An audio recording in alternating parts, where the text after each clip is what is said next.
office of Benjamin Netanyahu, senior editor at JNS and co-host of the Israel Undiplomatic on JNS TV, Ruthie Blum. Thank you so much for joining us, Ruthie. Look, most people, they don't necessarily fully understand exactly what's happening in the Middle East. What they do understand quite clearly, or should understand, is that a terrorist organization in Hamas had a cowardly butchering of people on October 7th, and since that time, Israel has been fighting for atonement and for its very existence. As we look at what's happened here with Israel retaliating for those strikes, those striking directly into Iran, and now the suspected terrorist attack that just happened, what do you see as the state of affairs right now for what has been transpiring?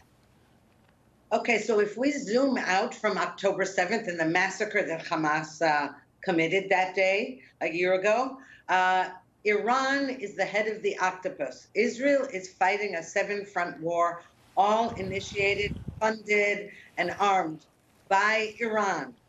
Now, Iran only a couple of times directly assaulted Israel, but used its proxies to do all the other dirty work. Now, its proxy in Hezbollah is there to protect its nuclear sites, Iran's nuclear sites.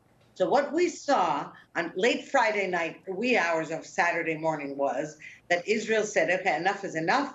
And we launched an aerial operation that was magnificent. And why was it magnificent?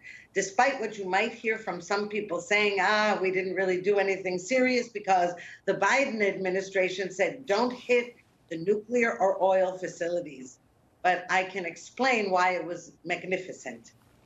The main reason is that we took out their radars and their air defense capabilities so that the next time we or the United States or whoever decides to go after the nukes, our planes won't be downed and we won't have, their rockets won't intercept ours. Well, I'm glad you bring up the United States of America, because in some ways, some of the chaos that we have been witnessing is a direct result of the daylight that exists between the United States of America and Israel. That you had the United States of America calling for a ceasefire before we had done everything humanly possible to secure those hostages, to atone for the fact that Hamas is not a community organization, but a terrorist group that does not understand peace and has made a covenant with death.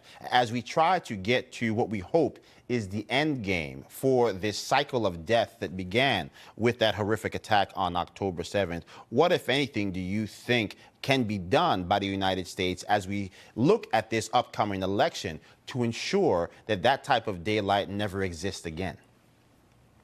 Well, that's a really good question, and one that probably I should pose to you as an American. But I think the answer is pretty clear.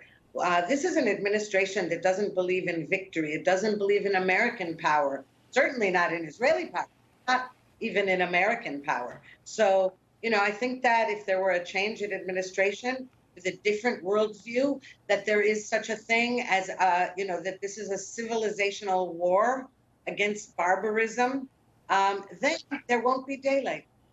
Absolutely. It's again, you just have to remember, October 7th, a terrorist organization decided to attack innocent women, men at a music festival. And from that point forward, we have had too many people lose their life as a result of the fact that we have cowards hiding amongst civilians in pursuit of more death, while Israel fights for its very existence. Ruthie, thank you so much for joining us. We look forward to talking to you again soon. Thank you, Joe, for